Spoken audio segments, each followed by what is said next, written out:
Hello, everyone, and welcome once again to another virtual visit here in the Dearborn Public Schools. I'm David Mustonen, Director of Communications. Joining me, as always, is our Superintendent, Dr. Glenn Maleyko. Glenn, how are you doing today?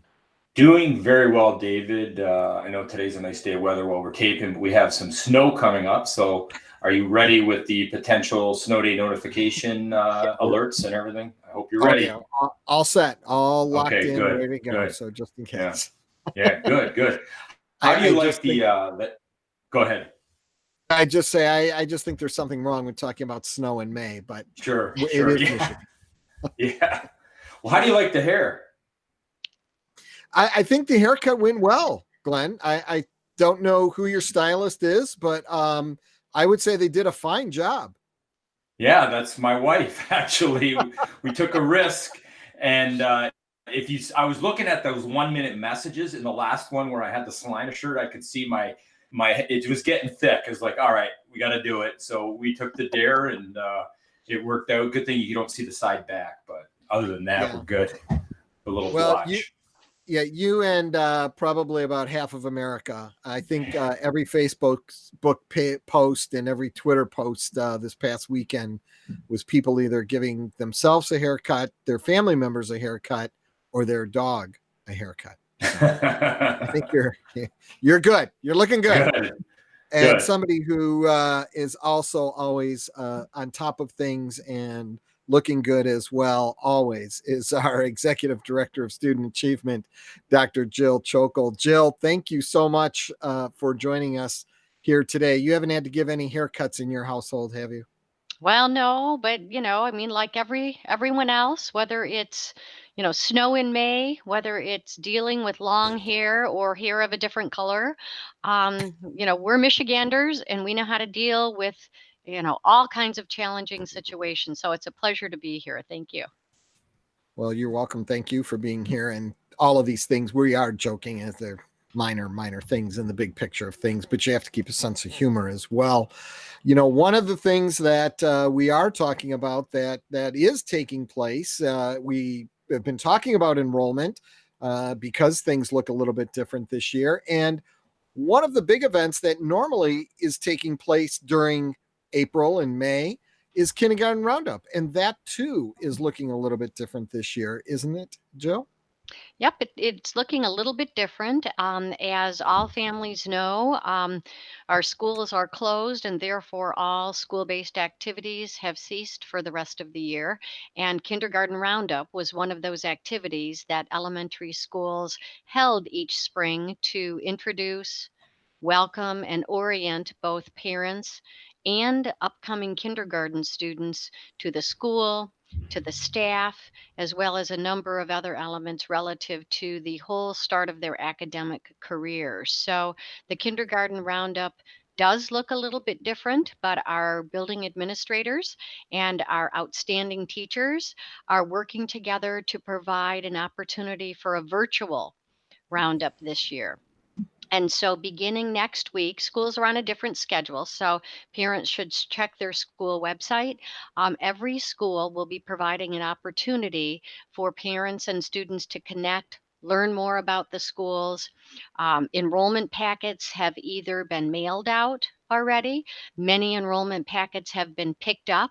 A lot of our elementary schools had materials pick up this week and perhaps next week. And so the kindergarten enrollment packets can be picked up by parents so that the paperwork can be filled out well in advance of their children enrolling in school.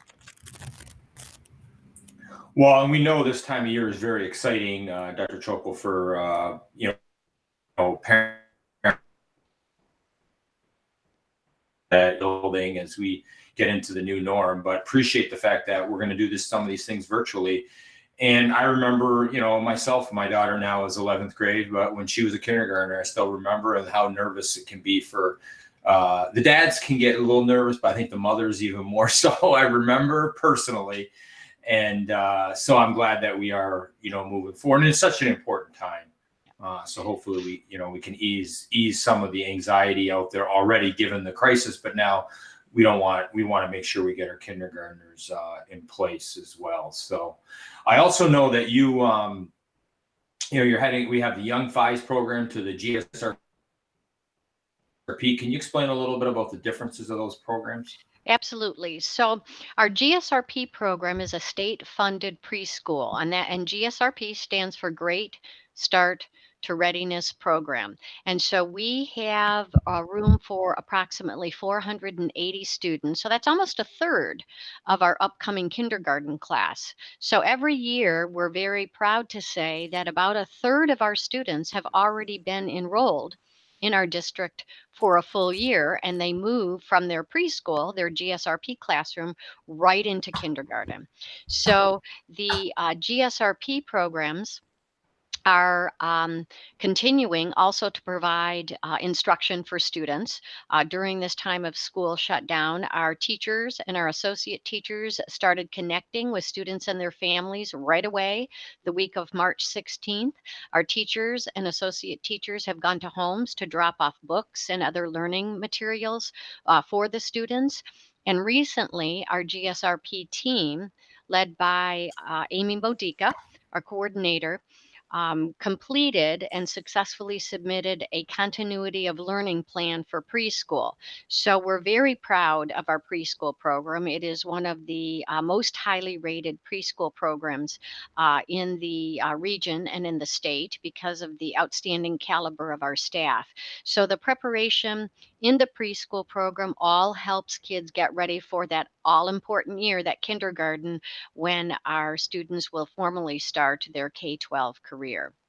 Now, Young Fives is an alternative program for students who are age appropriate for kindergarten, but may need an extra year before entering a formal kindergarten program. Young Fives is considered a kindergarten program, but in some respects, children will move from preschool to Young Fives, and then on to kindergarten. So we have Young Fives programs at about 13 of our elementary schools. And so all parents should be enrolling at what their homeschool is. And if a parent is not sure what their homeschool is, they should call Student Services, and that is 313 to find out where their school is and whether it be a kindergarten or whether it be a Young Fives program.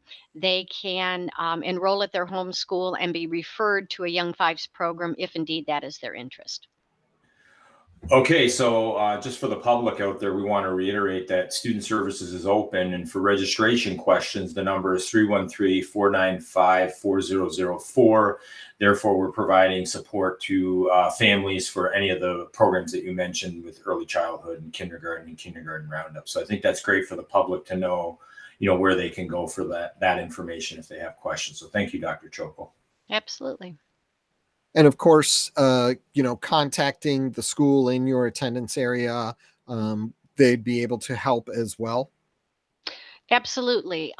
Parents who might live in the neighborhood of a certain school and know that their child would be attending that school, we encourage them to contact the principal. All of our building administrators and teachers are working. They might not be working at the school, but they are working remotely, and the telephones work, the email works. And so if parents go to a school website and call the main number listed, the staff will get that message and you will get a return call. Your questions about what program or what grade, whether it's a Young Fives or whether it's a kindergarten, would be able to be discussed with the principal, as well as learning a little bit more about the school firsthand.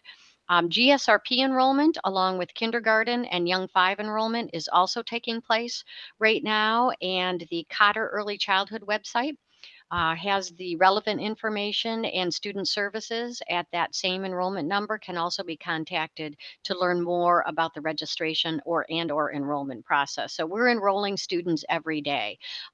Don't worry, we have room for every single student, but we do encourage our parents, our families to enroll as soon as possible so that we can get an accurate idea and account of students and place them in classrooms and so forth, as we do every year. So Well, Great. Dr. Chochol, appreciate your leadership, and I know you've presented on early childhood across the state in front of the state superintendents. I was there with you. I was your support as you were leading, and I know you do great work at the county level, and you've led the way on a state level with early childhood and your team. So appreciate all the great work to support the early childhood students in Dearborn and beyond.